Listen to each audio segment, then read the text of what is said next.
All right, the Krueg Show meets the Cone Zone. Today was 49er Pro Day. We were both there in the sunshine watching the college prospects locally go through their drills. We'll talk about it. A lot of stuff. We're getting down to draft day. Draft day coming up on, the 24th? It's April 9th. We're closing in. We'll talk about the 11th pick. Let's go right now.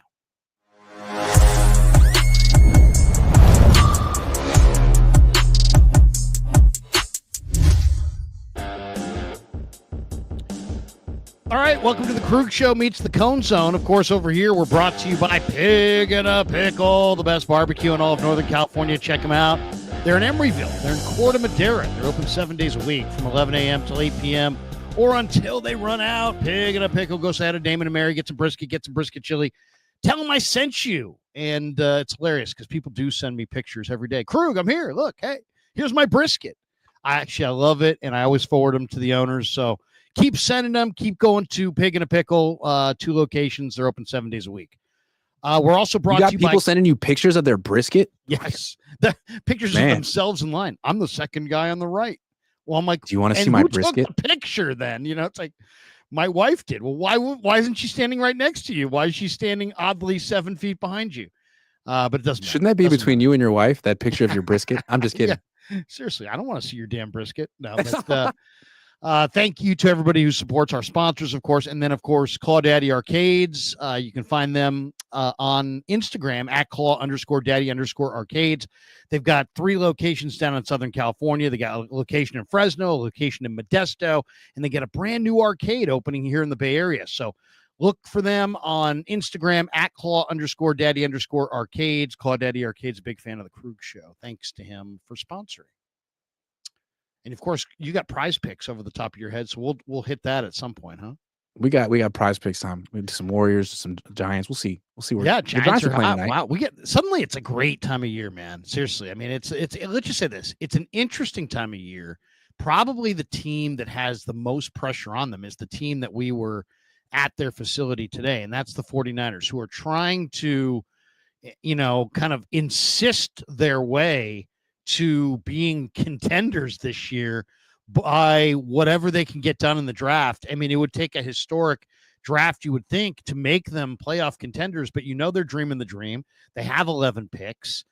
John Lynch was like, hey, man, there's this thing called the draft, and this thing called the draft is coming up in a couple weeks, and we saw the local pro day today. I'll ask you first, Grant, what stood out to you today at the local pro day, or who stood out to you today?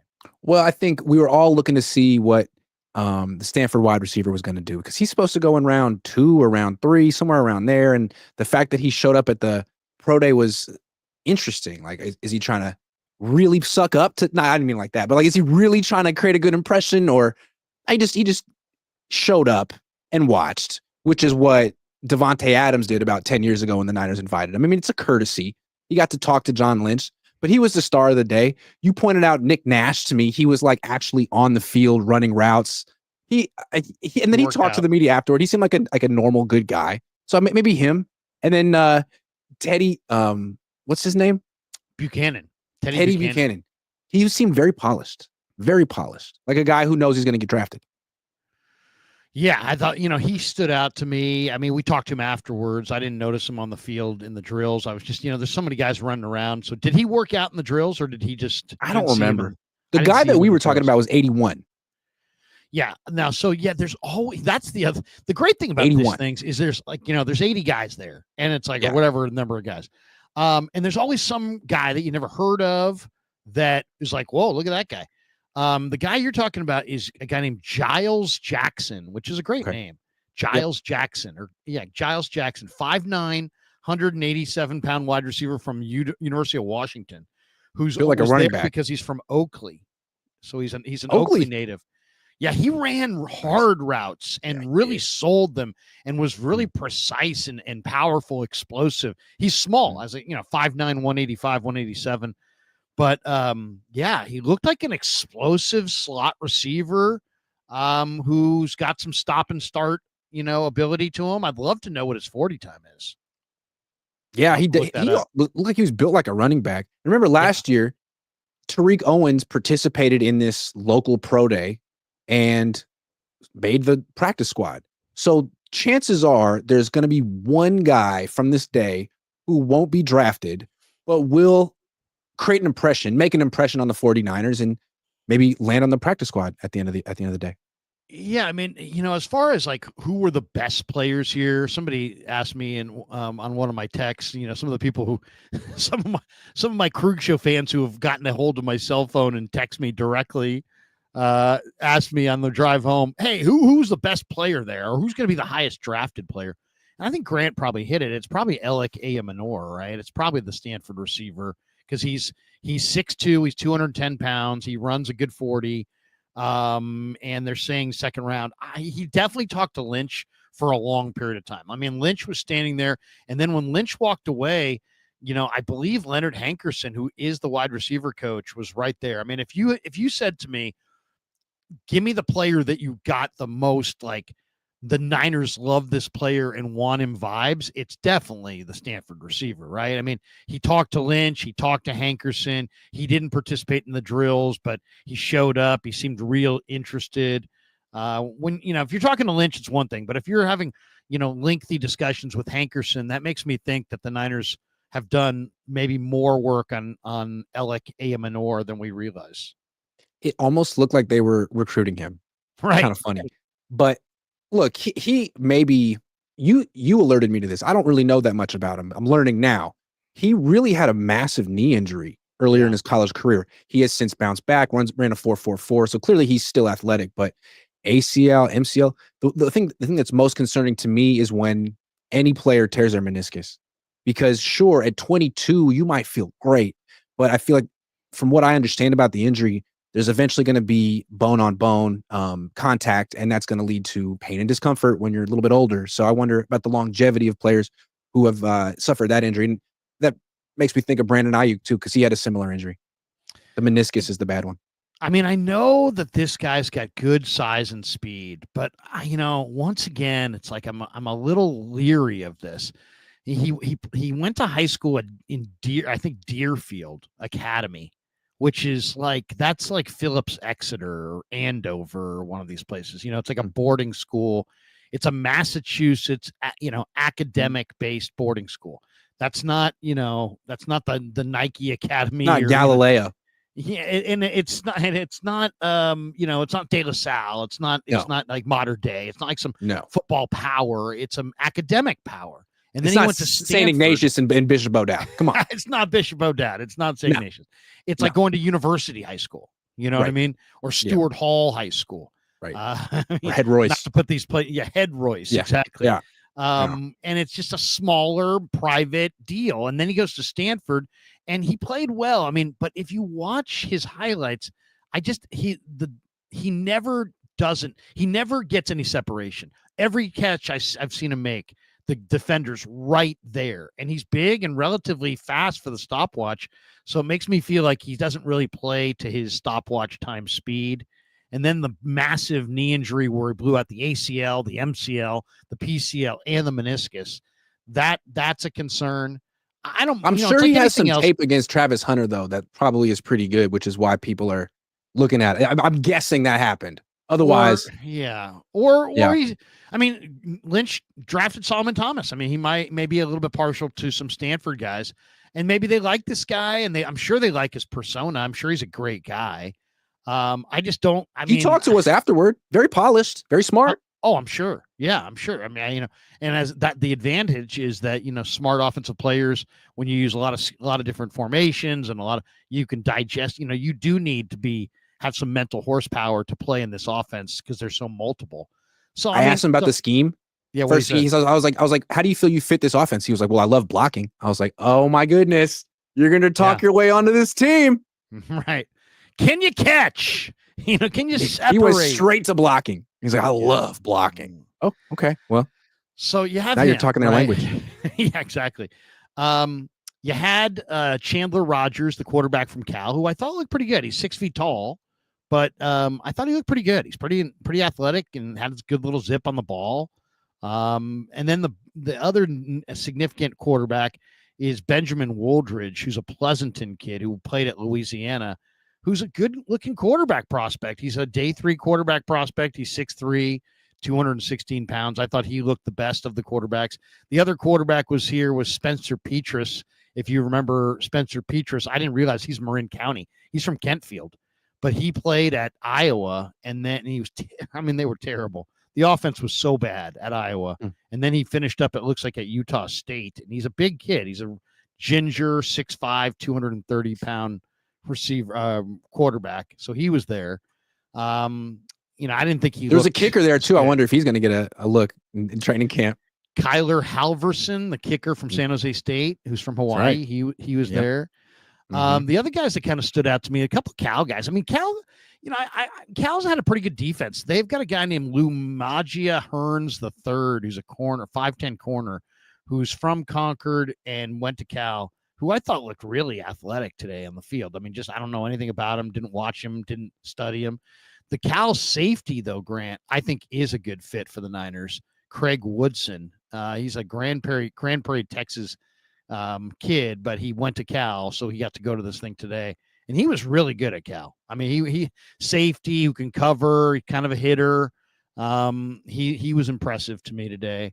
Seems like Cal's got a good defensive program over there. Like they actually are producing NFL players on defense. Exactly. And then I'll say this: the two guys I would say that kind of stood out to me as like, hey, whoa, maybe those guys are impressive. Jermaine Terry II, who I think went to Kennedy High School in Richmond. He's a Richmond kid. I'm not sure if he went to Richmond. You pointed him out to me, the tight end. Yeah, number 49 today. 6'4", 245-pound tight end from Oregon State. He was athletic and he has good hands.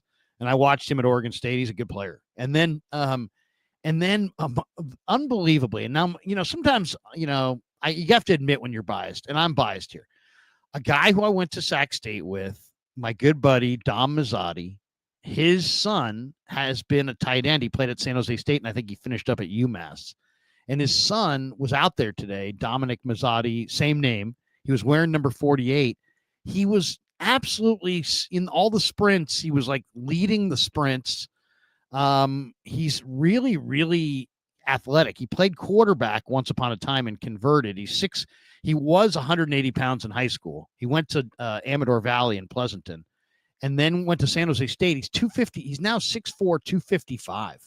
And he's a really good receiving tight end with good hands. And San Jose State's actually produced Josh Oliver and Derek Deese's son, and they've had some good tight ends there. And I thought this kid looked good today. I mean, I thought he looked good catching the ball. And then I was like, did he really look good? Or am I just saying that because he's my son, my buddy's son? It's like, I don't know. I may be a little biased, but definitely go put on the San Jose State or Massachusetts, UMass film of Dominic Mazzotti, because 6'4", 250 with good hands is pretty much, that's pretty much, that's a decent tight end size. It's not the worst. So anyway, that's what stood out today. Nick Nash was there. He kind of stood out a little bit. Esapole was there. He's a Washington State tackle who's 6'7", 320 pounds. Matt Barrows was talking to him late. I think maybe Maddie's doing a piece on him. So, but I mean, it definitely wasn't like, hey, wow, there's stars everywhere. These are almost exclusively, Grant, for the most part, day 3 guys. Not great players. Yeah, but I think it's a nice thing that these NFL teams do.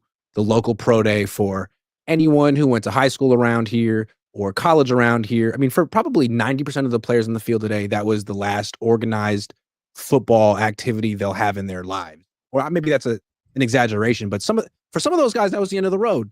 I think it's kind of nice that Kyle came and Robert Saleh came, and like for some guy who's not going to even get considered for the draft, for one day he got coached by Bobby Turner or some real 49ers legends. That's pretty cool. And then they got hats at the end. They did. They gave him some gear on the way out. They started busting out the gear. But I'll say this about Teddye Buchanan. Teddye Buchanan, I think, is a really pretty good linebacker. I mean, like, I think he could be, he's not a day 2 guy, but he's a day 3, maybe 4th round guy, early day 3 guy. And there's a lot to like there. It's like, man, I watched him at Cal. He started at UC Davis and then finished up at Cal. But I mean, this guy looked great at Cal. It wasn't like he looked like, oh man, it's an FCS athlete. This guy's a big time athlete. He's smart. He can cover. He's got good hitting ability. I mean, to me, he was very productive in college. So that's an interesting player to see if they, if they nab him, because they're gonna. I mean, I would imagine the 49ers are going to draft at least 2 linebackers in this draft, and he could be one of them for sure. All right, let's get to the rumor from the other day. I thought was kind of interesting. There was a report from a guy that I didn't know that much about, and I tried to look him up. I think his name was Bystrom, and he had this report that the Niners were thinking about trading up, looking for skill position guys, and the quote was they really like the Penn State tight end Tyler Warren. And I know a lot of people's first reaction, and mine was as well, hey, man, that's not their need, right? They need defensive tackle. They've got George Kittle. The heck, they just signed Luke Farrell. They've got some other younger tight ends on the roster. They don't have anything at defensive tackle. They don't have much at defensive end. They don't have a lot of, offensive tackle backups either, Grant. So, I mean, they have a lot of holes. What did you think when you saw that rumor, Tyler Warren? What do you think of the marriage of, or the idea of Tyler Warren? I saw your angle was that you maybe think that this means that they may trade Kittle. Yeah, I brought it up. My dad shot it down so fast. I was like, okay, I got to talk about this with Larry because my dad doesn't see where I'm going with this. To me, I think there's actually legs here. Like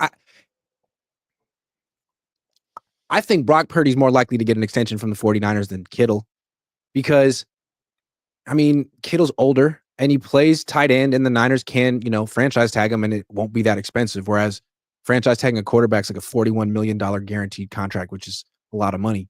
So if the 49ers feel like, hey, we could either extend our older tight end or draft this guy who might be the best player in the draft. I mean, I don't know how they rank him, but most ranking services I'm looking at have him top 5. NFL.com does. Scouts Inc. does. So maybe the Niners feel we have this rare opportunity to get like an heir apparent at a very difficult position to draft. Sorry, George. Like, it seems like the kind of decision the Rams would make, the kind of decision the Chiefs would make, and the kind of decision Bill Walsh would make. Maybe not the kind of decision Jed York would make, but why not start now by making some tough decisions and trading people when their value is at their highest, not like when they tried to trade Jimmy Garoppolo or Brandon Ayuk. It's really interesting on a lot of fronts. I mean, one, I guess my first thought would be like your pops and just be like, well, I think that definitely, I do believe that means that they like Tyler Warren, but I don't necessarily believe they're going to move off of Kittle. Some teams like having a great player replacing a great player because they're bringing that new great player along in like a perfect environment because you've got an existing great player that's going to kind of show him the way. There's a lot of thoughts on this one, right? I mean, one, you got no Ayuk in the first half of the year. How are the 49ers going to score points? How are they going to, who's the dynamic weapon that they're going to add? They've got to add some significant. I mean, you took away Debo and Ayuk and you're thinking you're going to compete for a Super Bowl. You're going to have to add either a really dynamic running back or wide receiver or tight end. And if you add a wide receiver, and then when Ayuk comes back, then you've got maybe a clogged wide receiver room. If you add a tight end, maybe you go 12 personnel with a lot of Kittle and Tyler Warren early.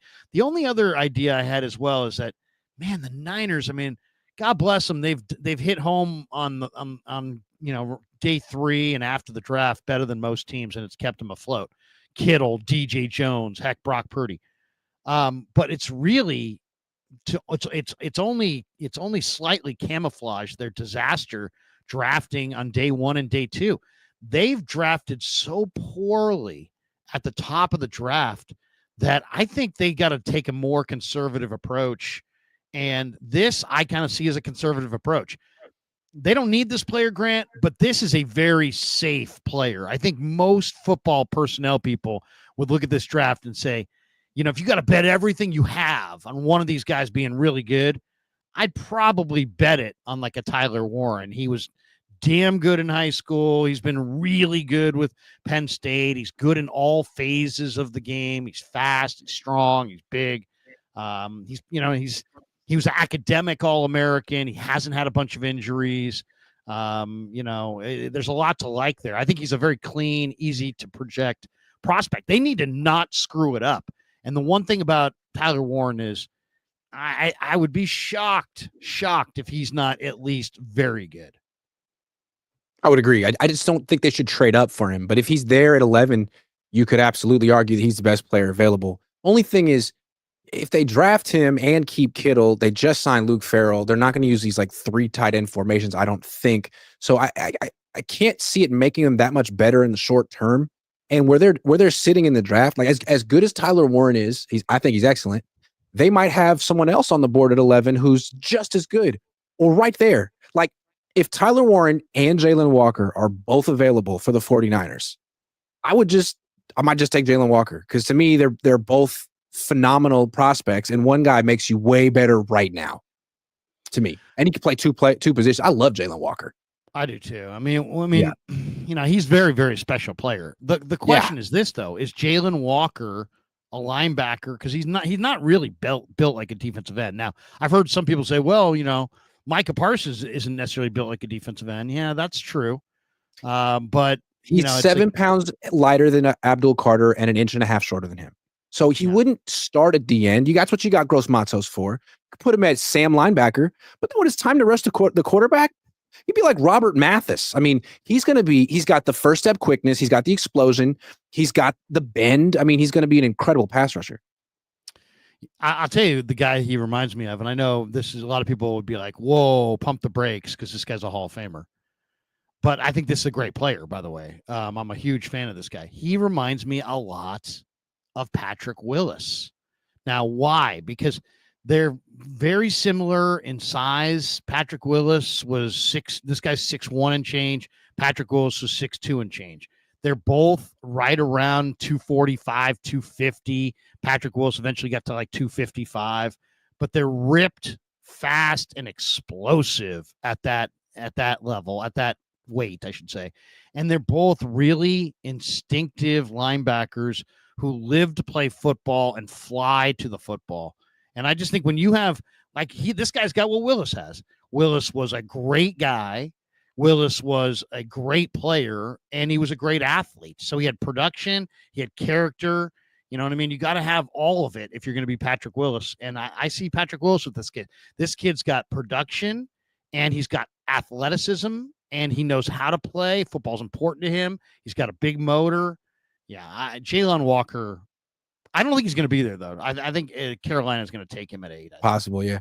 He's such a Rorschach test because, to me, I see more of a pass rusher. To me, I look at him and I see maybe not Von Miller, but someone kind of like that, someone smaller. Who, when you look at him in the locker room when they're giving a press conference, you think, oh, that's a weak side linebacker. But no, I mean, that guy is really going to get under offensive tackles' hands. He's going to be really low to the ground. He's so explosive. I think he'll be a good off-ball linebacker as well. I think he'll be a better run defender on first down, playing Sam off the ball than playing DN. But on 3rd and 8, he's going to be an incredible pass rusher. I think he's going to be a much more explosive pass rusher than Mykel Williams. And I also like James Pierce. I mean, I like Mike Green. There's so many good DNs for them to pick from, and even guys in round 2. They should really come away from this draft with a great DN opposite Nick Bosa at some point. Oh, there's a lot of really exciting players. And even if you don't get there's a lot of pass rushers that aren't necessarily the perfect, edge rusher size. Like Aeneas Peebles is 6 feet, 289. He's an incredible pass rusher. Savion Jones from LSU is 6'6", and he's 290, and he's an incredible pass rusher. So, I mean, there's just all kinds of different size guys. I saw a guy yesterday. His name's Aiden Huntington, and he's a defensive end, and yet he's like 200 and he's probably 260 pounds, but he's just kind of thick. He's short and thick. He's 6 feet tall. He's not 6'2" or 6'3", 6 feet, and he's 6 feet, like 260, 270. Aiden Huntington, and the guy just you can see he's productive. He gets the quarterback. I mean, I don't know how he does it, but he does it. So you got to look at guys in different shapes and different sizes. Is there looking at the mock drafts, is there somebody that you look at in this draft that you're like, God, steer clear of that guy? I mean, to me, it seems like it's not just about who you want him to take; it's who you want him not to take. Because I mean, I think a lot of times I'll have strong feelings, and they're not necessarily positive; they'd be more strong negative feelings. I'm a Do you have little anybody that you skeptical want of, them to steer clear of? I'm a little, I mean, I'm not going to make a big, strong take because I'm not the biggest draft expert, but I'm a little skeptical of Walter Nolan. I mean, I see the talent for sure, but they're talking about maturity concerns that sometimes in practice, when he gets frustrated, he'll just walk off the field. Okay, that's fine. And maybe he'll grow out of that. But I feel like there are comparable defensive tackles in round 2 who don't come with those concerns. And I don't know that he'd necessarily be worth the 11th pick in the draft. That feels more like a trade down. And I know a lot of Niner fans love him. I don't know about taking a defensive tackle at 11. I feel like it might be a reach, even if it's Mason Graham. I'm not a big Mason Graham fan either. I mean, hell of a college player, but his arms are really short. I think that's going to be an issue for him in the NFL. I mean, he's a polished player who's, doesn't look like much, but Mason Graham's just does everything right. But I just don't know if there's going to be a lot of upside there. And the other concern I would have is, so he played at 6'3", 318, but he's weighing right now 294. I mean, so you're telling me his walk around weight is over 20 pounds south of his playing weight? Yeah. That's a red flag. That's a red flag. Why? Because that means every single year of your career, even in years where you maybe have an off-season surgery and you need to rehab or whatever, you're going to need to do a certain amount of lifting to maintain your 318 pounds, or you're going to play at 290. And I wonder about his ability to anchor at 290. I'd rather go with Kenneth Grant, who's a walk around, 6'3", 330, moves like a guy who's 285, but he anchors like a guy who weighs, 330 pounds. Sometimes the guys who are best in college aren't necessarily have the most upside. Sometimes they're polished and don't have tons of upside. I kind of see that with Graham. He's a technician, but how much better can he get? Then there's Shamar Stewart from A&M, who has crazy workout times at 280 pounds, but he only, in 37 games over 3 seasons, he recorded 4.5 sacks. See, I don't think Kaceric's going to care, because think from Kaceric's perspective. I'm the best defensive line coach in the league. I can coach him up. He was in Detroit when Detroit drafted Ziggy Ansah with the 5th pick. That was 2013. Ziggy Ansah did nothing in college. He went to BYU. He had 4.5 sacks, kind of like this guy. And Kaceric was like, I don't care. He's got the height, weight, speed that I can mold. So I think he would. I'm guessing Stewart's high on the Niners draft board. I mean, it's really interesting. I'd love to know what Chris thinks of Shamar Stewart, because Shamar Stewart, if you watch Texas A&M, he is a freaky athlete. I mean, we're talking about 6'5", 280, runs in the 4.6s, 40-inch vert. Just athleticism for days. Like you could see how athletic this guy is from miles His away. combine results were quite similar to Myles Garrett's. Now, he's not that kind of a player, but athletically, same school. Yeah. And also, here's the other thing. It's like there are players who don't produce sack-wise in college who do produce sack-wise in the pros. Mm-hmm. Danielle Hunter's final year at LSU, he had like 2 sacks. That's right. Danielle Hunter is a tremendous pass rusher. Rashawn Gary wasn't lighting it up in college. He is now.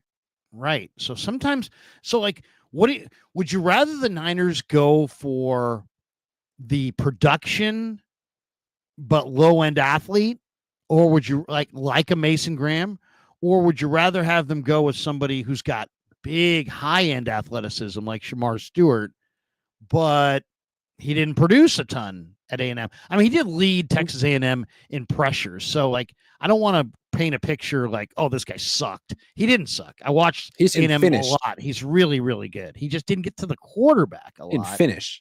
Yeah, he didn't finish. I mean, is it part of the benefit of having a coach like Chris Kaceric, who you're spending a lot of money on?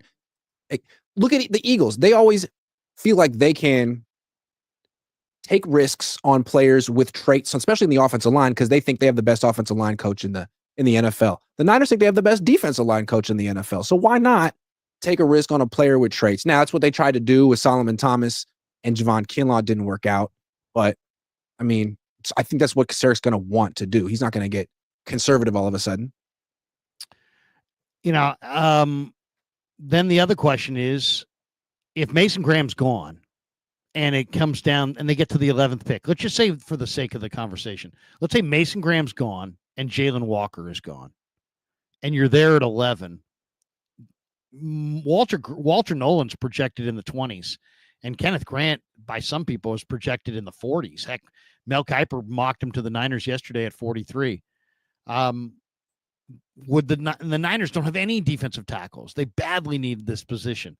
Well, should they take him at 11, or should they trade back looking for value, hoping that they'll still be on the board with whatever pick they can trade down to? It feels hard to justify reaching for a defensive tackle at 11 when there's going to be a really good defensive tackle who probably falls to 43. Like TJ Sanders. TJ Sanders is really good. South Carolina. Mm-hmm. I mean, you stack up his resume, his stats, his athletic testing against Walter Nolan. It's hard to find a lot of a big difference between them. And that guy's going to be there in the mid-second round. So I would be more inclined, like if Jalen Walker isn't there, I really like his teammate, Mykel Williams. I don't know that Kaceric will. He's a great run defender, and he may not have the explosive first step that Shamar Stewart has. I feel like Kaceric and Saleh are going to love Shamar Stewart, James Pierce, Mike Green. And I don't know if they'll take Mike Green. I don't know if he's on their draft board. There's some things with him and they got to investigate. But if he is, he's D Ford.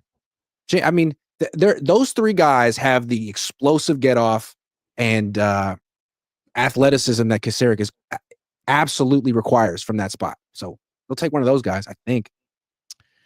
You know, it's interesting. In a lot of ways, this looks so much like the Eagles from last year, right? Because look how bad the Niners looked at the end of this year. I mean, and they didn't even make the playoffs. They won 6 games. The Eagles at the end of last year made the playoffs, but they looked really bad. Tampa torched them. They had to dump both their coordinators. They found, Fangio. Then they invested in Cooper DeJean and Quinyon Mitchell, signed a couple free agents, and boom, boom, boom, they win the Super Bowl. Are the Niners maybe going to copy them in that, okay, maybe Robert Saleh is the Niners version of Fangio, and do the Niners go corner, in the first round? I love this question. The old coach used to say it all the time, man, when we'd be watching film. The old Bill Urbanic, who he's no longer with us, but he'd be like, you know what, Larry, let me tell you, boy, the key to pass coverage is pass coverage. And I'd be like, what does that mean? Coach, what does that mean? What does that mean? He'd be like, the message is there is no key to pass coverage. You got to have guys. In other words, the personnel matters. And if you run out of good corners, you're out of luck. And there's Will Johnson and there's Teddye Buchanan. And Johnson, hasn't played a lot because he's been hurt. But when he did play, he was awesome. He's got a bunch of pick sixes. He's rangy. He's long. He was the MVP of the national championship game 2 years ago. Then there's the guy who's been mocked to the Niners the most of any player during this draft season, and that's Teddye Buchanan. And yet there's been no connection in any way from the Niners to Buchanan, which may be a tell that they either like him or don't like him. But this guy is something else. And I don't know how much you've watched of Teddye Buchanan. 9 PBUs, 5 picks, 0 touchdowns allowed in 2024 to go with just allowing on the season 279 yards allowed. He's the most physical DB in the class. I think he's the most versatile DB in the class. He can play the boundary. He can play free safety. He can play the nickel. He's a top 10 player. To me, this guy is one of the safest players in the draft. He's a Brian Branch type player. He's an awesome DB who you can play him basically anywhere you want to play him. Do you go with a DB at 11, or is the need so great that you can't? Because there is great depth at defensive tackle. So if you really feel like you need to have both, you might want to start with the corner just because the corner may not be there in the 3rd round. It's true. That's a good point. I wouldn't be surprised if they did it. It's just that they've had success drafting corners in round 5. Yeah. Lenore, DJ Reed. I mean, they don't need a starting corner. They need a number 3 corner for sure. But they could say, we could get that guy on day 3. We don't necessarily have to take him on day one. Whereas if you're going to get like a stud pass rusher to be there for a while opposite Nick Bosa, you might feel like if we don't take him in round 1 or round 2, we're not going to get that guy. Probably you got to get him in round 1 or 2. You could wait till you could actually here. You started the question this way: are they going to copy the Eagles? I think they're copying the Rams, and I think they've also said it a little bit like, "Hey, we're slashing our spending and taking on this dead cap." Rams did the same thing. Rams did the same. Look at them now. So a big part of what the Rams did was draft D-line, like early and often 2 years in a row. They drafted Byron Young, Kobe Turner, Jared Verse, Braden Fisk. And last year in particular, they went DN first, D tackle second, running back third, and safety fourth. I wouldn't be surprised if the Niners copy that pick for pick. DN in round 1, D tackle in round 2, running back first in round 3, and then safety with the compensatory pick. All right, let's do the exercise. We'll give him. Yep. I'll give him a player here. So you're saying D end in round 1. So yep. Abdul Carter's not going to be there. So then it's just a matter of Shamar Stewart, Mykel Williams, Mike Green, Ezaraku, Pierce, Scorton. I would do Mykel Williams. I think Kasarik would do Shamar Stewart. I think he looks at Shamar Stewart and sees Ziggy Ansah. Yeah. I mean, maybe that's a reach. I'm worried about Mykel Williams because he didn't produce very much this year and then said it was the ankle and then didn't run well at the pro day. So it's like, he's supposed to be he ran the same speed as like Bosa, right? 4.7s? Yeah, so did Bosa. 4.7s. This guy's thing was supposed to be he was going to work out awesome because he didn't produce. Like he wasn't a really super productive guy. He was supposed to be like, whoa. I think of the group, it's tough because I love Ezaraku, but he's only 6'2", 248, and I could see him, Grant, just getting engulfed and kicked out of the club against the run. You know what I mean? He's just not going to set the edge against the run at 6'2", 248. He's got long arms. He's an awesome speed rusher. Like if you got a lead and you just want somebody to hunt the quarterback, I love Ezaraku. But if you're trying to go first and second down and you're trying to stop the run, he's going to play on base downs. At defensive end, I don't know if he's enough against the run. The argument for Mykel Williams is Trayvon Walker. Like Trayvon Walker went to Georgia 3 years, 9.5 sacks, and now he's getting double-digit sacks every year just because he had the frame for it and it was projectable. And I think with the Georgia defensive linemen, like none of them produced. Jalen Carter wasn't having double-digit sacks. They're all great, and there's not that many sacks to go around. What I like about Mykel Williams, you could argue his best year was like his freshman year. I mean, he was a big-time contributor on a championship team as a freshman, and then this last year he was playing through an injury, so he's tough. He's a great run defender, and I think he has big time potential as a pass rusher because he has the length, he has the frame. I mean, he's not running a 4.5, but I think he's a very good athlete. I like him, but I mean, if they were to go Mike Green instead, I would totally understand. That guy's D4, like a young D4. He's gonna be really good. Yeah. I mean, he's got, a couple of rests though, and there's some off-field stuff there. Or James Pierce. I love James Pierce. That guy's really good. James Pierce also at the beginning of the year, I mean, going into the year, he was the blue chipper that everybody thought was going to go first overall. Sure. And then for the wide 9, I think in some ways he's the ideal guy for the wide 9. Why? Because he's so fast, and if you're going to put him outside and give him all that extra space, this guy could just be totally a terror off the edge. He's so fast. And he could be a designated pass rusher as a rookie and let your Gross Matos start. And then as a second-year player, Pierce could just take over as a starter. I think if I had to go defensive end in the first round, at 11, I'd probably go Shamar Stewart. And if I couldn't get Shamar Stewart, I'd rather do it in round 2 with either Landon Jackson from Arkansas. I love Landon Jackson. Yeah, Kyle Kennard from South Carolina, who was the SEC Defensive Player of the Year, and then the guy from your school. I love Oladejo, and I think they like Oladejo in the second round. The question is he going to be there? Because a lot of people thought he was going in the 80s, 70s or 80s, but now they're saying Kuiper had him the other day at 38, so he wouldn't even make it to the Niners' second round pick. So there's that concern as well. But I like Oladejo. Yeah, I'm looking right now on ESPN on their scouts Inc. thing. They got Oladejo at 55 overall. So he could be there for the Niners. Jordan Burch as well. Let's just go with your exercise, and we'll say, hey, defensive end in round 1. So I'm going to say Shamar Stewart. You can say I Mikal like Williams, that. I whatever. like that. Okay, so now I know. I think they would go Shamar. I think they would go Shamar. Okay, so now we're in round 2 at 43, and you're saying what position here? D tackle. Okay, so let's see who the D tackles would be here. It's probably going to be maybe Kenneth Grant. I mean, I love Kenneth Grant here. Maybe. Me too. I mean, if he's here, I would take him into no doubt or run that card in. The other guys I kind of like of the second group. I like Jordan Phillips from Maryland because he's got the wrestling background. He's healthy. I love his balance and his strength at the point. And I love CJ West. I think CJ West from Indiana and Jordan Phillips from Maryland would be the guys I would go for in that. I got 3 more names. Tier. TJ Sanders, Darius Alexander, Omar Norman Lott. The Niners have a meeting scheduled with Norman Lott. He's smaller, but I don't know that. I've been trying to figure out what Kasarik looks for in these defensive tackles. I don't think he's looking for big dudes necessarily. Like, he loves Kevin Givens, who's 6'1", 285. He was looking for that get off. It's very important for him. You have to have that explosive get off first step. You can't be the last one off the snap. And that's what this Norman Lott guy does if you watch his film.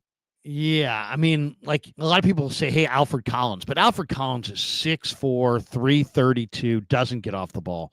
Right. I think Darius Alexander, Omar Norman Lott does come flying off the ball. He moves great. And he's also a NorCal guy. He went to Grant High School up in Sacramento. He's strong as hell. It would be cool to have a lot on the 49ers defense. Well, I'm just saying. The other thing. I was saying that the other day in a live stream. I'm like, hey, if there's going to be a guy in the draft named Lott, shouldn't the Niners wind up with him? How do you not take that guy? Yeah, seriously. You just have to pay him a little bit. Can we just drop the Norman? Can we drop the Norman and just call you Lott? Come on. Yeah. Omar Lott. Yes. No disrespect to whoever parent that is, but come on, Lott. and give him a good number, too. Give him a good number. Joshua Farmer from Florida State's not a bad call there, too. He's another pass rusher. Florida State's interior. There's going to be like 4 or 5 guys they can pick from. Yeah, and then the guy that you said is really a hell of a player. TJ Sanders is 6'4", 300 pounds. He can totally move. I mentioned Aeneas Peebles, Elijah Roberts from SMU, Savion Jones from LSU, a major player. Tonka Hemingway is another one who's a 285, 290, good pass rusher. But you're right. Chris likes the wide 9 pass rushers. Those are typically one gap, penetrate, get up the field. They're not Jonathan Hankins. They're not, Dexter Lawrence. They're not Kenneth Grant, to be completely honest. But Kenneth Grant, I think, is both because he moves so well. And remember, Kasarik did want Kinlaw, who's big, but Kinlaw was billed as a guy who had an explosive first step. He just had a messed up knee for a long time. Here's the one thing about the first round. I think there's a chance, and I don't know. I don't know if I've talked to you about this, but I think there's a chance that Bryce Huff gets dealt from the Eagles to the Niners. And if the Niners have that worked out where, hey, they're going to throw a day 3, try to get an extra day 3 pick, throw it to the Eagles, see if you could get Bryce Huff, see if Huff can rekindle what he had going with Saleh with the Jets 2 years ago, then maybe the Niners wouldn't. Maybe they would if they could make that deal. I think Huff is good enough to start opposite Bosa. Maybe then you don't have the pressure to get Shamar Stewart. And maybe you go Tyler Warren in the first round if you know you're getting Bryce Huff for a day 3 pick. What do you think? Hey, if it's a day 3 pick, why not? That would knock out need. Yeah, absolutely. You're not going to spend a first or second on that. But that sounds great. I wonder if I feel like it's the kind of thing that Robert Saleh and Kyle Shanahan would want to do, but the Yorks might not sign off on this year. It seems like they've decided to spend as little money on defense as possible, and I don't quite understand why. I mean, I don't know. Maybe they want to be the Dolphins. Maybe they really want to be the Dolphins. So let's just say the Niners go TJ Sanders in round 2. So they go pass rusher in round 1. They go TJ Sanders in round 2. And then back. What are you saying in round 3? Running back. This is where the Rams took Blake Corum. Running back in round 3. Running back. Okay, so let's talk about that for a second. There's a lot of people that are going to want the Niners to take Cam Skattebo. I just saw an article about it in SI or one of the somebody went Niners need Cam Skattebo. Okay. Grant, I see a great story, but there's way, way, way better guys in the 3rd round. Now, if it's the 5th round, late in the 5th round, and you're talking about Cam Skattebo because you still need a running back and you haven't taken one, it's the 5th round, then I'm all about him. But in the third round, I'd rather have Travion Henderson. I'd rather have Quinshon Judkins. I'd rather have Dylan Sampson. Much rather have DJ Giddens, Devin Neal, Bashal Tootin. I love RJ Harvey. There's also been a lot of talk. I just read this today, Grant. Jaden Blue went on with Steph Sanchez, or maybe she had this report that Jaden Blue said that he's met with the Niners a bunch. And and I know that the one thing that we're going to hear about this summer when we sit next to Bobby T and he holds court in July, he's going to tell us the tales of how he kept up with the running back that the Niners grabbed. He called him every day throughout this month of March. There's some running back, or maybe some collection of running backs, that's getting a call every day from Bobby T, whether they like it or not. And it sounds like maybe it's Jaden Blue. What would you think of that? I mean, he's fumbled 9 times in his career, so that's a concern. But man, this guy can fly. He's so fast. Look, I feel very strongly that if Cam Scatterboo is available at 75, they're going to take him. Really? Not that they should, but that they will. They need a goal line back. I don't think they can just give it to McCaffrey anymore. I mean, I think they have to be a lot more careful with McCaffrey going forward. They can throw him the ball, but I think the days of him being the bell cow, 20 carries, goal line, I think that's over if they want to be smart. And Garendo, too, he's not a goal line back. They had issues on the goal line last year. Cam Scatterboo replaces that Debo runner, the guy who breaks tackles. And he also, he had 500 receiving yards last year. I think he's the kind of player that Kyle Shanahan loves. He's physical. He won't run out of bounds, and he's versatile. He can catch passes. He kind of replaces Jordan Mason. I think he's more of the kind of running back that Kyle wants. Like, Jordan Mason's really good, but he's not much of a receiver, and he wasn't really that great in short yardage either. So I think they're taking Cam Scatterboo if he's there. He might not be there. He might not. If you don't want him, hope he's not there, because I think Kyle can't freaking resist. I'm calling it right. I've been saying it for months. I'm not backing off this. I know Kyle Shanahan. It's so funny because I was trying to predict this, of course, the same, right? I'm trying to predict what are they going to do. The guy that I think makes tons of sense for them is Travion Henderson. Why? He's only fumbled once in his career. Great player. He's a really good blocker. He's got speed. He can run the outside zone. A lot of people feel like he's going to be a better pro than he was in college. Great player. But then it's probably going to be a second-round pick. And the Niners, he might go in round 1. Who knows? Yeah, and he could be in round 1, right? It's probably either a late round 1 guy or a high second round guy. So he's probably going to be there before. This is the back that I think I could see with them. I'm going to share the screen. Okay. Taj Brooks from Texas Tech. Okay, this is why this guy is, I think, the best blocking back in the entire draft. He's 5'10", 230. He's he's the most accomplished running back in college football outside of Ashton Genty and Omarion Hampton. But he's 5'10", 230, breaks tons of tackles. He's considered to be the best blocking back among all the running backs. You can get he's like round 6 or 7. Yeah, he's a round 6 or 7 guy. He's maybe round 5, maybe late round 5, early round 6, something like that. But he's run the ball a ton. He's got some mileage, right? Because he's run a lot.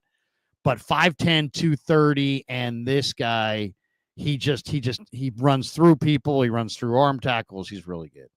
But hold on, for the sake of this exercise, if we're taking a running back here, I'm predicting they would take Scatterboo, or how I think I'm pronouncing it. Is it not Scatterboo? It is Scatterboo. Scatterboo. Okay, Scatterboo. Yeah. Which running back would you take at 75? If you had to take a running back? I'll Devin Neal, Dylan Sampson, DJ Giddens. See, here's the thing. 75, and I'm just going to try to be honest about this. Travion Henderson on the board I'm looking at is gone by then. And right. Quinshon Judkins is also gone by then. I'd probably take those guys if they were there. And Quinshon Judkins is listed at 72 here. So he could be there. He could not be there. Then you're looking at that next tier. And that next tier includes Dylan Sampson from Tennessee, remarkably accomplished.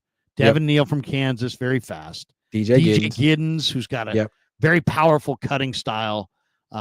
Tootin, who runs in the 4.3s. But I love RJ Harvey. And RJ Harvey is just awesome. Let me see if I can. I do want to show you this because this is amazing. Warren Sharp. Do you follow Warren Sharp on the? I do. He's just such a freaking sharp guy, right? I mean, he I really like is him. sharp. I mean, he had a thing the other day, and let's see if I can find it on this back, RJ Harvey, and it's like, whoa, this guy really is good. And it's like he's so good at kind of like sifting through. He is The numbers and then finding the numbers that really matter. And if I can find it, but RJ Harvey, Grant, just great runner, really explosive, 4.4 flat speed, just real short, 5'8", but 210 pounds, but 4.4 flat.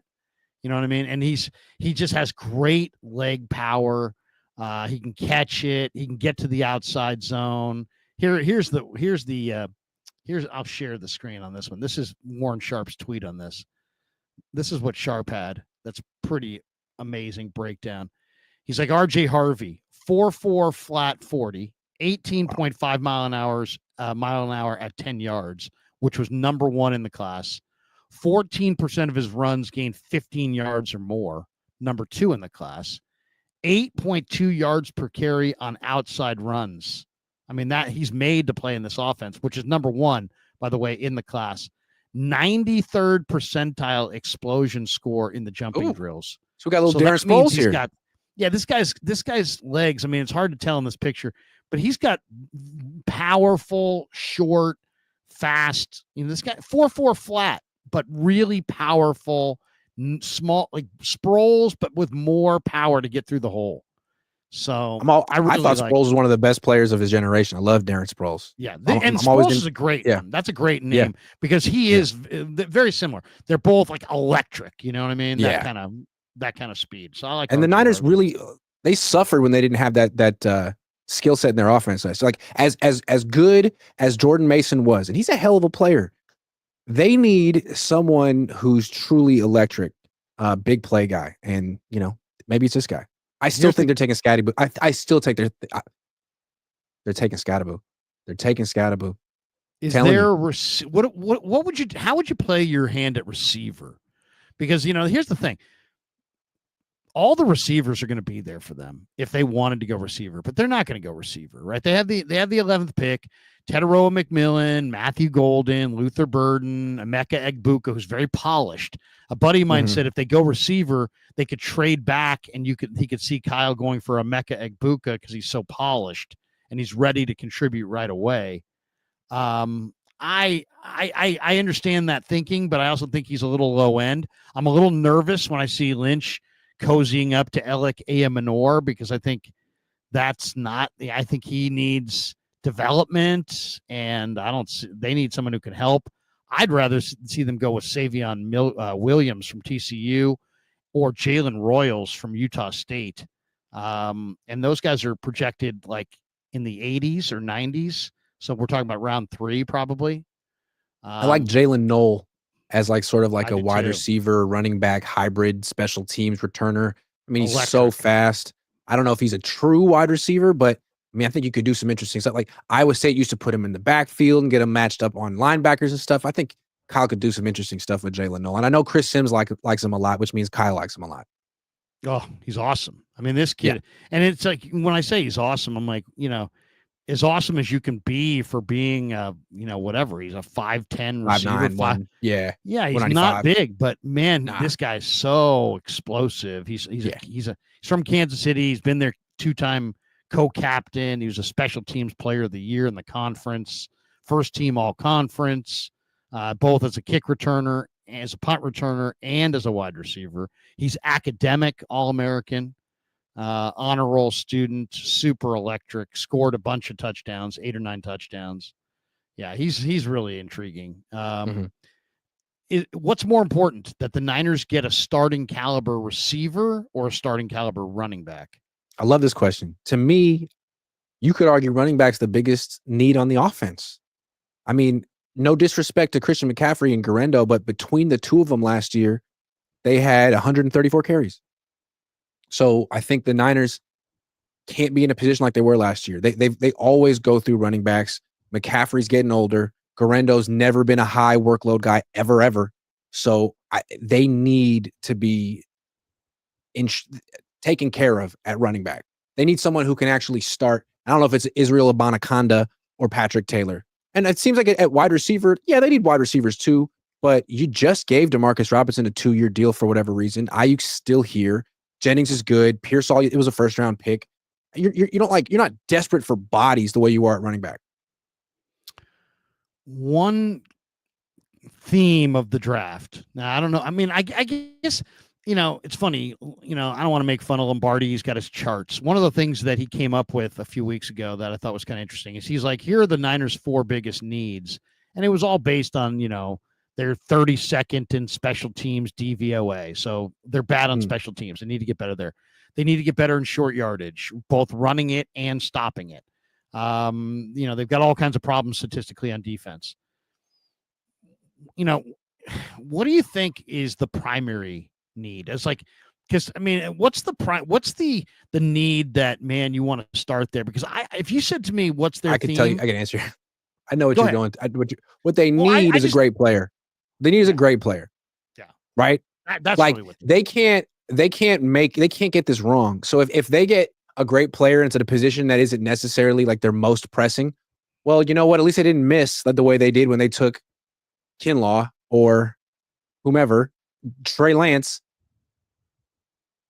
That's what I would say. I would say they need a great player. And that's why, I wouldn't be like, oh, what? They're going for Tyler Warren? Because I think Tyler Warren is a great player. But here's another guy that I think is a great player. And and the more I watch this guy, he didn't test out all that well. But Grant, when I watch his film is dominant. And he would change the 49ers personality the day he walks through the door. And yet there's a lot of people that would be really critical if they took this player at 11. So, he's listed at number 34 on the list I'm looking at. What do you think of trading back and taking the most dominant guard in the draft in Tyler Booker from Alabama? This guy's 6'5". He's 332 pounds. He has been playing left guard for Alabama. The Niners just lost Aaron Banks. They want to contend, and they need a starting left guard. Now, I love Ben Bartch. He's a nice guy. I don't know that Ben Bartch is that guy. If you could trade back from 11, get more picks, and in the 20s, maybe take a pick and invest in Tyler Booker, who's just long arms, 6'5", 330, and he's dominant. He's a power-based guard. But he's a dominant. You can't run the ball inside the 5. You're Kyle Shanahan and you're passing the ball on 2nd and goal from the 4. You're passing the ball on 3rd and goal from the 4. You've told us that Brendel's not the issue. You've told us that Juszczyk's not the issue. I don't believe that CMC's the issue. There's only one position left. It's not Grant's fault. It's not my fault. It's not Demo Lenore's fault. It has to be the fault of Banks. Somebody has to be the reason that they couldn't run. So who is it? And let's replace that guy. I think it's probably the left guard. I think a Pooney Booker combination at guard could be, you could have, Field Yates and Kuiper were talking about it when they talked about this guy in their show. They're like, this guy's got some limitations, but you know what? This guy's going to be a dominant road grading guard in the NFL for the next 15 years. And I really believe that. I think this could be the Quentin Nelson type guard. I think he's a total destroyer. What do you I know it's a guard, but what do you think? I like him a lot. To me, he's the kind of offensive lineman guard that the Eagles would love. I think he would fit their system. They'd be all over him. He's so physically imposing. He's a great drive blocker. The Niners have their system, though. They're outside zone. They're looking at offensive lineman's 20-yard shuttle. You think the Eagles give a damn what? No, but that's the Niners, man. And we saw it last year. It was not only Pooney, but Kingston. You got to have this shuttle. Brendel has it. I just don't think he's necessarily the Niners' cup of tea. I think they'd probably rather go for someone like Kelvin Banks and move him to guard than slide him back out to tackle one day. But I totally see where your head is at, because That's the kind of player that's on the offensive line that just won Super Bowl. Like, why wouldn't you want that? But it's not their system. Yeah, I mean, it's We just thought that about Banks too. When they drafted Banks, it was like, why are you drafting him? He doesn't fit your system. I don't know. well, and should they go for? I mean, when their linemen got hurt this year and they went in to get some other linemen, they brought in guys like Pleasance. These guys were kind of bigger bodied guys. I was wondering, is you think we're going to see a bigger bodied offensive lineman, or are they going to hold to their 20-yard shuttles and take some underpowered guy who has great feet, who's going to be there in the 6th round, and say, hey, look, we like this guy. He fits our system. It's like, I like that player too from time to time, because those guys are kind of quietly effective and you're not investing a lot of capital to get them. So it's great. It's a win-win. But it almost feels like if you have these guys, will you ever be able to run on 4th and 1 from the 1? I don't know. I mean, I don't know. All right. That's a good question. 2 last thoughts and we'll get out of here. Prize picks. We got to do some prize picks. Let's do some prize picks. Let's do some prize picks. And Sure. I got one big finish for you after we hit the supers. But do we go prize picks? Where do we show? Can you put it on the screen? We got some Warriors tonight. They're playing the Spurs. Here we got there we go. Pods. Let's start with Pods. 15.5 points, more or less. He's on fire. Ooh, yes. I go more. Definitely more. Pods is hot right now. He's a key player for them. He is. I mean, he's graduated beyond his role into a totally different role by I mean, Kerr's given him a ton of opportunities. Kerr's given him opportunities that Jonathan Kuminga only dreams of. But Pods has come around and he's he's rewarding Steve's faith in him. They really need his scoring. I mean, as great as Jimmy Butler is, it doesn't seem like he's necessarily going to give you 25 a night. The more or less rookie move for Jimmy Butler is set at 17. He's been below that 2 games in a row. What do you think? 17 points for Jimmy Butler. Interesting trend. That's I would probably say below that. Yeah, I would stick with that. Let's see. Jimmy's not a scorer per se. I mean, he can be, but he's more of a kind of a facilitator. What about Kuminga? I think 14.5 points. I like Kuminga over. Okay. Kuminga just needs to get some momentum going. And I think it's important that Kuminga and Moody get momentum going in these final couple games. So, yeah, absolutely. Give me Kuminga over. Do they have Moody over? Let's go find Moody. I went straight to Curry, but I passed Moody. Moody is set at 10 flat. Take the more. Take the more. What about Curry? Curry's at 25.5. He bounced back from the 3-point embarrassment. You think he'll eclipse 25.5? No, I think I like Curry under that. Okay, let's get one Spur, and then we'll call it a night. Hold on. Spurs. I got one big. We got the big finish too. We got a big finish today. Big finish. Is Wembanyama still playing? No, he's hurt. He's out for the year. All right. Well, let's get Chris Paul. He's 40. Okay, 6 assists for Chris Paul. 6. Yes, more than that for Chris Paul. All right, let's lock it in. That's the lineup. Those are the prize picks. Boom. Thanks for playing. All right. Make sure you use promo code CONE though. Yeah, play $5, get 50, no matter win or lose. That's all I gotta say. There you go. Thanks to Prize Picks. Thank you. There you go. All right, the big finish. Well, first let's hit the star chats. What am I doing? I sometimes I get L. Kurtz, first round pick will be an overreach or injury prone. That's what it can't be. That's what they can't do. No, they can't go. That's my concern with Will Johnson is that, it's like, yeah, he's got a bunch of pick sixes, but he didn't play very much last year. I want to see guys who play. And the only way it's hard to predict who's going to be healthy and who's going to be hurt. So it's difficult to predict. But one thing to look at is if they've been hurt in the past, I think their odds of being hurt in the future are greater. Joseph Ernberg in the house. I want Savion Williams. Make it happen, Larry. How do you know I can't make it happen? Yeah, what if I'm the guy who can make it happen? Seriously. Savion Williams is savage. Absolutely savage. He's 4'8". He's 6'5", 225 pounds. He can run the ball out of the wildcat on the goal line, direct snap. He was a high school quarterback. He can throw it. He can run it. He's tough. I think he would be an upgrade on what you had with Debo, but he could do a lot of the same things. I love that player. That'd be a great player.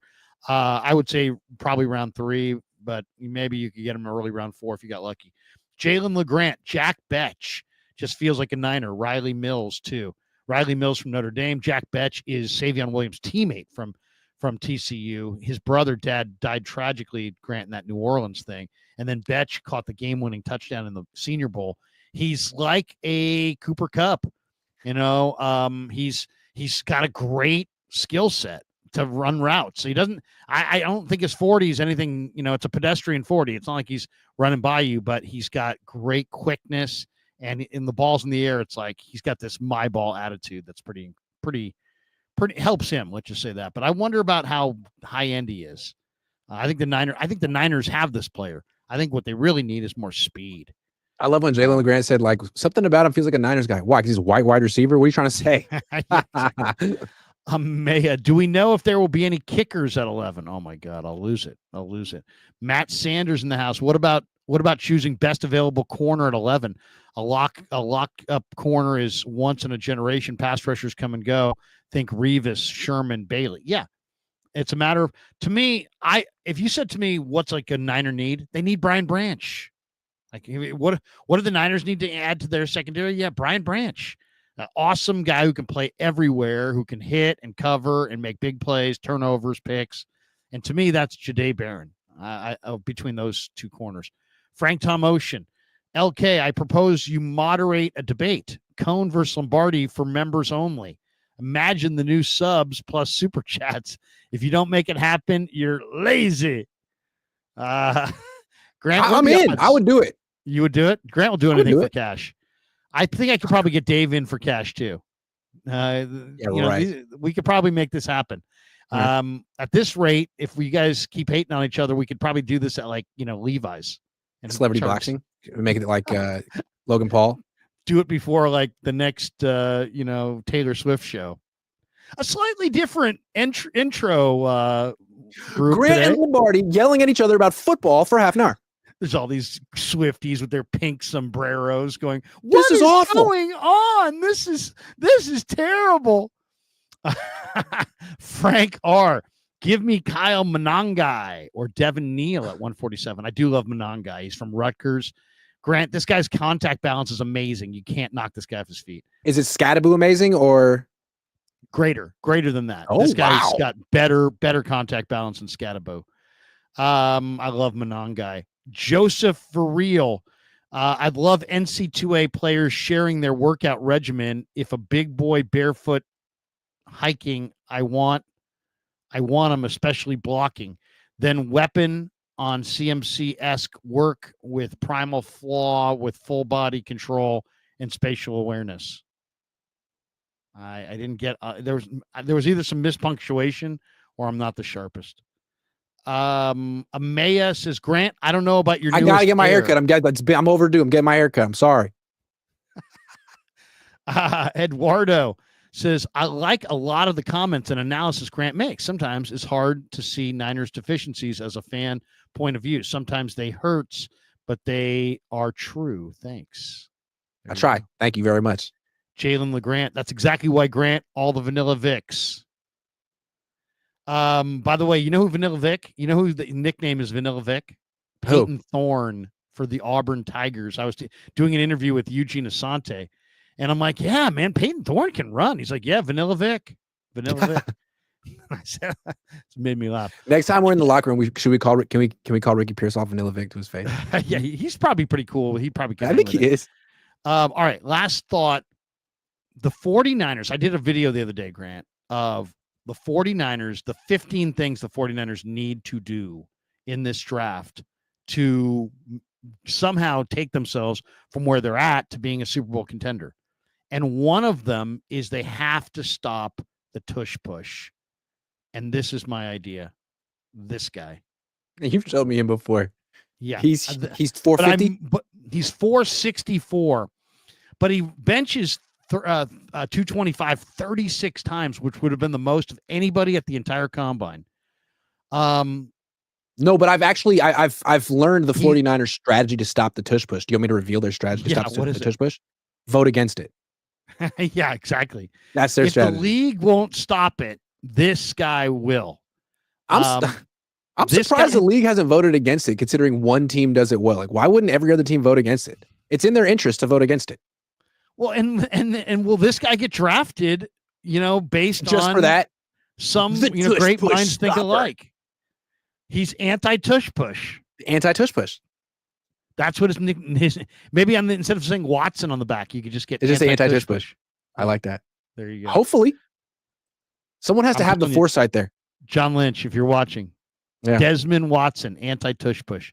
All right, that's going to do it. Grant, what do you got cooking on the channel the rest of the night, rest of the week? Man, I don't even know. I don't know. I'll figure it out. I'll probably be streaming at some point tomorrow. I think I'm done for today, though. Are you going back? I'm going Niners. I'm going Niners Nightly on the radio, top of the hour at 6:00. So everybody join me over there. And basically serious work ethic, Larry. Well, I'm going to play a little bit of the interview that got today with Teddye Buchanan, and then I caught up with Dom Mazzotti. I'm going to play that interview, and then Ryan Fowler from the Draft Network, a young guy who's really good on the draft, is going to stop by. We're going to talk about the local guys today and what he thinks of them in the upcoming draft. So that's going to do it. Anyway, that's going to do it for us. Thanks to all of you. Thanks to Prize Picks. Thanks to Pig in a Pickle. Thanks to all of our friends in the chat. For Grant, I'm Larry. Have a great day. Peace. Yeah, never met a man I've been scared of.